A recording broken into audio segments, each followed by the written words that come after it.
Hi ನಮಸ್ತೆ. ಆಹಾರ ಬುತ್ತಿಗೆ ಸ್ವಾಗತ. ಈಗ ಮಾವಿನಕಾಯಿ ಸೀಸನ್ ಬಂತು. ಮಾವಿನಕಾಯಿ ಸೀಸನ್ನಲ್ಲಿ ನಾವು ಮಾವಿನಕಾಯಿ ತೊಕ್ಕು, ಮಾವಿನಕಾಯಿ ಉಪ್ಪಿನಕಾಯಿ, ಮಾವಿನಕಾಯಿ ರಸ, ಮಾವಿನಕಾಯಿ ಸಾಂಬಾರು, ಚಟ್ನಿ ಎಲ್ಲನೂ ಮಾಡ್ಕೋಬೋದು. ಇವತ್ತು ನಾನು ಸಿಂಪಲಾಗಿ ಒಂದೆರಡು ಮಾವಿನಕಾಯಿದು ಚಟ್ನಿ ಮಾಡಿ ತೋರಿಸ್ತೀನಿ, ಬನ್ನಿ. ನೋಡಿ, ನಾನು ನೀಟಾಗಿ ಇದನ್ನು ತೊಳೆದ್ಬಿಟ್ಟು ಈ ಥರ ಬಟ್ಟೆಲೆ ಒರೆಸ್ಕೊಳ್ಳೋಣ. ಒರೆಸ್ಕೊಂಬಿಟ್ಟು ನಾವು ಇದನ್ನು ಕಟ್ ಮಾಡೋಣ. ನೋಡಿ, ನೀಟಾಗಿ ನಾವು ಒರೆಸ್ಕೊಂಬಿಟ್ಟು ತೊಳೆದಿಟ್ಕೊಂಡು ನೀಟಾಗಿ ಒರೆಸ್ಬಿಟ್ಟು ನೀರು ಇರಬಾರ್ದು. ಆ ಥರ ನೀವು ಚಟ್ನಿ ಆಗಲಿ ಉಪ್ಪಿನಕಾಯಿ ಆಗಲಿ ಮಾಡಿದರೆ ಮಾತ್ರ ತುಂಬ ಚೆನ್ನಾಗಿರುತ್ತೆ. ನೀರು ಹತ್ತಿದ್ರೆ ಮಾತ್ರ ಯಾವುದೂ ವಸ್ತು ಮಾಡಿದ್ರೂ ಕೆಟ್ಟು ಹೋಗುತ್ತೆ. ನಾವು ಈ ಥರ ಚಟ್ನಿ ಮಾಡೋಕ್ಕೆ ಹಿಂಗೆ ಕಟ್ ಮಾಡ್ಕೊಳ್ಳೋಣ.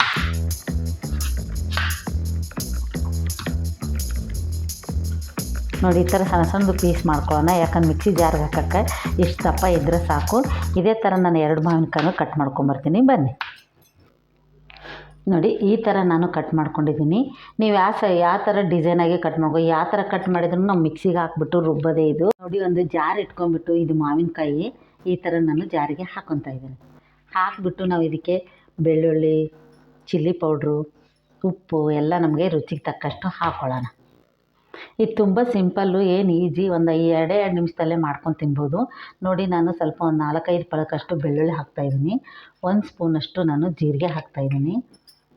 1 ಸ್ಪೂನಷ್ಟು ನಾನು ಚಿಲ್ಲಿ ಪೌಡ್ರ್ ಹಾಕ್ತಾಯಿದ್ದೀನಿ. ಇನ್ನೊಂದು ಸ್ಪೂನಷ್ಟು ನಾನು ಕಾಶ್ಮೀರಿ ಚಿಲ್ಲಿ ಪೌಡ್ರ್ ಹಾಕ್ತೀನಿ, ಬನ್ನಿ. ನೋಡಿ, ಇದು ಕಾಶ್ಮೀರಿ ಚಿಲ್ಲಿ ಪೌಡ್ರು. ನೀವು ಕಲರ್ ಬೇಕನ್ಸಿದ್ರೆ ನೀವು ಇದನ್ನ ಹಾಕ್ಕೊಳ್ಳಿ, ಬೇಡ ಅಂದ್ರೆ ಅದೇ 2 ಸ್ಪೂನು ನೀವು ಹಾಕ್ಕೋಬೋದು. ಇವಾಗ ಇದನ್ನು ಹಾಕ್ತಾಯಿದ್ದೀನಿ. ಇವಾಗ ರುಚಿಗೆ ತಕ್ಕಷ್ಟು ಉಪ್ಪು ಹಾಕೋಣ. ನೋಡಿ, 1 ಸ್ಪೂನ್ ಆಗೋಷ್ಟು ನಾನು ಉಪ್ಪು ಹಾಕ್ಕೊತಾ ಇದ್ದೀನಿ. ಸ್ವಲ್ಪ ಕೊತ್ತಂಬರಿ ಸೊಪ್ಪು ಹಾಕ್ಕೊತಾ ಇದ್ದೀನಿ. ಹಾಕ್ಕೊಂಬಿಟ್ಟು ಇದನ್ನು ನಾನು ಇವಾಗ ಪೇಸ್ಟ್ ಮಾಡ್ಕೊಂಬರ್ತೀನಿ, ಬನ್ನಿ. ನೋಡಿ, ರುಬ್ಬಿರೋದಾಯಿತು. ಎಷ್ಟು ಚೆನ್ನಾಗಾಗಿದೆ ಅಂತ. ನೀವು ಮನೆಗೆಲ್ಲ ನೆಂಟರೆಲ್ಲ ಬಂದಿರ್ತಾರೆ, ಅವ್ರ ಮನೇಲಿ ಉಪ್ಪಿನಕಾಯಿ ಇಲ್ಲ ಅಂದಾಗ ಈ ಮಾವಿನಕಾಯಿ ಸೀಸನಲ್ಲಿ ಈ ಥರದೊಂದು ಚಟ್ನಿ ಮಾಡಿ ಇಟ್ಕೊಂಡ್ರೆ ರೊಟ್ಟಿಗೆ, ಚಪಾತಿಗೆ, ಅನ್ನದ ಜೊತೆಗಂತೂ ತುಂಬ ಚೆನ್ನಾಗಿರುತ್ತೆ. ಇದೇನು ತುಂಬ ಕಷ್ಟ ಆಗಿದ್ದ ಕೆಲಸನೇ ಅಲ್ಲ, ತುಂಬ ಈಜಿ.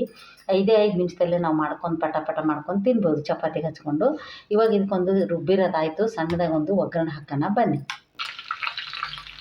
ನೋಡಿ, ಸಾಸಿವೆ, ಒಣಮೆಣಸಿನ್ಕಾಯಿ, ಕರಿಬೇವು ಸೊಪ್ಪು ಹಾಕಿಬಿಟ್ಟು ನಾನು ಒಂದು 2-3 ಸ್ಪೂನಷ್ಟು ಎಣ್ಣೆ ಹಾಕ್ಕೊಂಡಿದ್ದೆ. ಒಂದು ಚಿಕ್ಕದಾಗಿ ಒಗ್ಗರಣೆ ಹಾಕ್ಕೊಂಬಂದಿದ್ದೀನಿ, ಬನ್ನಿ. ಇದರಲ್ಲಿ ನಾನು ಹಾಕ್ತಾಯಿದ್ದೀನಿ. ತುಂಬ ಹುಳಿ ಇರೋ ಘಾಟ ಎಲ್ಲ ಹೋಗುತ್ತೆ.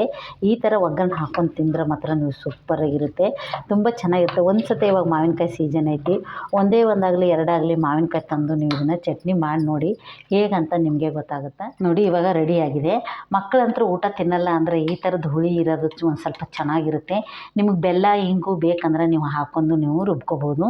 ನಾನು ಬೆಲ್ಲನೂ ಇಂಗು ನಾನು ಹಾಕಿಲ್ಲ. ನಿಮ್ಗೆ ಇಷ್ಟ ಇದ್ದರೆ ನೀವು ಅದನ್ನು ಹಾಕಿಬಿಟ್ಟು ಮಾಡ್ಕೊಂಡು ತಿನ್ಬೋದು. 2 ಮಾವಿನಕಾಯಿಯಿಂದ ನಾನು ಚಟ್ನಿ ಮಾಡಿದ್ದು ನಿಮ್ಗೆ ಇಷ್ಟ ಆದಲ್ಲಿ ಲೈಕ್ ಮಾಡಿ, ಶೇರ್ ಮಾಡಿ, ಸಬ್ಸ್ಕ್ರೈಬ್ ಮಾಡಿ. ನಮಸ್ತೆ.